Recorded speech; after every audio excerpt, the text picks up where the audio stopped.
Boa tarde, meu amigo, meus amigos. Bom, recebi as perguntas aqui do meu irmão Edivaldo.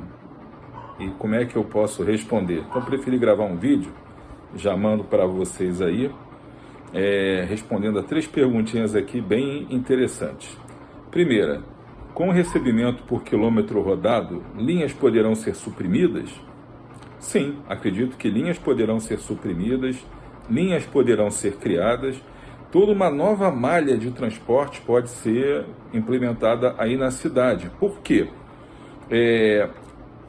O modelo de operação de linhas aqui na cidade, ele funcionou lá desde os anos 60, até o agrupamento de linhas que cada empresa tem. Vocês podem ver que elas se dividem mais ou menos por área, foram se arrumando aí ao longo de 50 anos, se dividindo. Por exemplo, o Grupo Redentor fica muito em Jacarepaguá, Paranapuã Ideal na ilha, as empresas da Zona Oeste, as da Zona Sul do MER, cada uma foi ficando nos seus nichos, foram feitas fusões de várias empresas aí, linhas foram negociadas, e acaba cada uma ficando com uma região, e algumas com grande nível de concorrência entre si, outras menos, com áreas praticamente aí exclusivas, mas o mercado se consolidou dessa forma. E o fato é que com a adoção da tarifa única, do bilhete único e tudo, muitas linhas aí têm 90% do itinerário superposto, ou até mais. Então, até o pessoal, tem muita linha que sumiu, a minha linha não apareceu. Vamos num fator recente, 2 fatores aí. Primeiro, a criação do BRT. O BRT é uma coisa muito inteligente. Vamos parar e pensar. Ao invés de ter 30 linhas vindo da Zona Oeste, por exemplo, para o centro da cidade, você coloca um eixo de BRT e cria várias alimentadoras. Aí o pessoal desce em Deodoro, vai descer em Bangu, vai descer na Penha e vai pegar a linha que vai levar ele para dentro do bairro. Então você vai ter um transporte como é o trem. Você vai ter um transporte de massa, fazendo o tiro longo numa velocidade maior, e o cara chega ali, por exemplo, funciona assim, Santa Cruz, Campo Grande, até em Madureira mesmo, para Jacarepaguá. O pessoal descia do trem em Madureira, Cascadura, e pegava seu ônibus para Jacarepaguá. No passado, quando Jacarepaguá ainda não tinha a Barra da Tijuca do outro lado. Então, era um bairro dormitório que mandava o pessoal trabalhar no resto da cidade. A Zona Oeste também, muita gente vinha para o centro, vem de trem, mas a pessoa mora num bairro lá qualquer, próximo ali do centro, pega um ônibus até a estação de trem e vem. O BRT fez isso, tinham 4 linhas básicas vindo da Zona Oeste para a Barra, uma de Vila Kennedy, Bangu, Campo Grande e Santa Cruz. Criou o BRT, veio uma linha só com alimentadores, e com muito mais velocidade, com qualidade. Então, isso é o ideal, é um transporte de massa, um transporte público por ônibus de massa. Então, nesse momento em que a prefeitura está reestruturando todo o sistema, vai mudar o modelo de remuneração do sistema, pretendendo pagar aí por quilômetro. A gente hoje tem um modelo híbrido, já falamos disso. Ela certamente não vai ficar colocando ônibus e mais ônibus e mais ônibus também andando vazios, batendo banco. Ela vai ter que atender todas as regiões da cidade de acordo com a demanda que existe. Lógico, ela vai criar linhas onde hoje, por exemplo, temos regiões aí que só tem van rodando e que o transporte fica só com a gratuidade. Então, para a empresa é muito prejuízo, essa operação não se paga. Então, na hora que é pago por quilômetro, a empresa vai colocar o ônibus lá, independente da quantidade de passageiros. Então, tem linhas que vão ter uma função, digamos, social. É para atender a gratuidade, mas aí como é pago por quilômetro, todo mundo vai receber um valor equivalente aí pelo quilômetro rodado. Também não pode ser um valor único, tem linhas de tiro curto, linhas muito longas, isso tem que ser bem equilibrado, mas tudo está em conversação com a prefeitura. Mas da mesma forma que linhas podem ser suprimidas, sim, para não ter superposição de linhas sem necessidade, algumas linhas certamente podem ser criadas. Linhas podem ser unidas, linhas podem ser seccionadas, aí de acordo com a demanda e com o planejamento que for feito pela prefeitura. A segunda pergunta: como com essa adoção acabariam nichos das empresas, como, por exemplo, para exemplificar, Redentor em Jacarepaguá, Nova Cap na Dom Helder Câmara? Não, eu não vejo isso como nichos das empresas, porque hoje você já opera em regiões, em consórcios. E como eu disse, não são nichos, são formas como a operação das empresas se consolidou lá nos anos 60, 70, 80, e permanece em operação até hoje. Havia um equilíbrio aí do sistema que foi alterado pela tarifa única, pela entrada dos aplicativos, pela entrada das vans, das combis aí concorrendo, pela pandemia, por novos hábitos de consumo, o pessoal compra muito mais pela internet. Antigamente você queria ir no mercado, no banco tinha que ir no centro do bairro. Agora tem mercado, banco e shopping em toda esquina.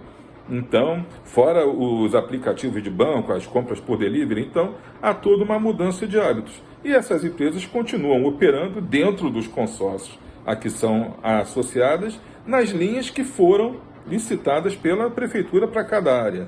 Então, existe um nicho? Não, existe o hábito da empresa operar ali. Mas o fato é que hoje, dentro do consórcio, e vocês têm ciência disso, algumas linhas hoje que eram de empresas que encerraram as atividades, são operadas por 2, 3, 4, 5, 6 empresas diferentes, né? E isso já não, são muitas linhas assim.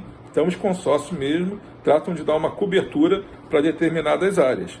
Então, a gente vê como uma coisa, né, normal dentro de um mercado. Ela hoje ainda tem o seu nicho, opera ali, sim, opera e vai continuar operando dentro daquele consórcio, sem problema nenhum, entendeu? Então, eu não vejo hoje uma modificação. Vamos tirar a Redentor de Jacarepaguá, vamos colocá-la na ilha e vamos trazer a Ideal para Jacarepaguá. Isso não existe. Até porque existem os funcionários da Redentor, por exemplo, moram majoritariamente em Jacarepaguá, a garagem dela é em Jacarepaguá, então ela já está inserida ali dentro do consórcio Transcarioca, naquela região, como a garagem da Nova Cap é próxima aos pontos finais das linhas que a Nova Cap hoje opera, dentro do consórcio Internorte e dentro do consórcio Transcarioca. Então eu não vejo essa questão de nichos. Quem vai operar é o consórcio com as empresas que tiverem disponibilidade de frota financeira para investimentos naquela região. A terceira pergunta: poderemos ter menos empresas operando no sistema? Sinceramente, eu espero que não. No início do atual contrato eram 47 empresas, hoje são 29. A gente lamenta muito que muitas empresas tenham encerrado aí as atividades, até sobrecarregando outras empresas que permaneceram e tiveram que assumir as linhas. Mas o fato, como eu disse nas respostas anteriores, é que houve aí uma grande mudança na mobilidade da cidade. Uma coisa dinâmica essa mobilidade, e as empresas de ônibus tiveram que passar pelas mudanças que o mercado impôs. Algumas encerraram atividades, outras estão em recuperação judicial, outras estão com uma capacidade de investimento melhor, mas tudo isso é de ciência da prefeitura e a gente trabalha para que os atuais operadores permaneçam operando o sistema, sem dúvida alguma. Vocês têm visto aí, falamos disso outro dia conversando, na recuperação que o setor vem tendo. Então, desde a assinatura do acordo com a Prefeitura, com o Ministério Público, já entraram 550 ônibus novos ou seminovos, tem mais 500 ônibus operando na rua, 75% da frota já está com ar-condicionado. Vocês estão vendo aí muitos ônibus que estavam num estado mais precário sendo reformados, aí, colocados em operação. As empresas oferecendo vagas, a gente hoje deve ter aí quase 500 vagas no sistema. Dessas 500, pelo menos 350 para motoristas, o pessoal está contratando. E até o fim do ano, muitos ônibus novos ainda vão chegar. E a gente está em conversação direta com a Prefeitura para que essa questão do acordo do subsídio seja mantido, possa cada vez ser mais equilibrado e que as empresas cada vez tenham mais condição de investimento para renovar sua frota e voltar a ser aquilo que vocês conheceram. A frota mais nova do Rio de Janeiro, operando as linhas, tinha reclamação? Tinha, um ônibus mais velho, o ônibus demorava 10 minutos, hoje o ônibus demora 10 minutos, é normal, antigamente demorava 10 minutos, era um absurdo, mas tudo depende da mobilidade da cidade.